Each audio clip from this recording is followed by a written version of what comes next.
શું તમને પેશાબ કરતી વખતે અચાનક પેશાબની ધાર અટકી જાય છે?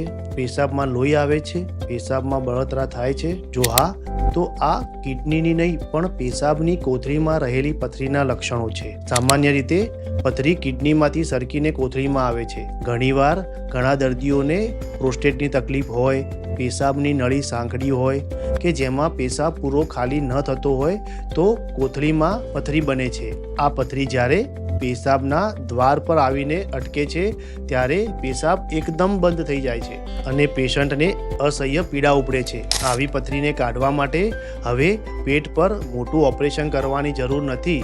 સિસ્ટોલિથોટ્રિપ્સી નામની આધુનિક પદ્ધતિમાં પેશાબના માર્ગે જ દૂરબીન નાખીને લેઝર કે અલ્ટ્રાસોનિક વેવ મદદથી પથરીને ટુકડા કરી કોથળીમાંથી બહાર કાઢવામાં આવે છે. આ પ્રક્રિયામાં કોઈ પણ પ્રકારનો ચીરો કે કાપવો આવતો નથી અને પેશાબનો રસ્તો તરત જ ખુલ્લો થઈ જાય છે.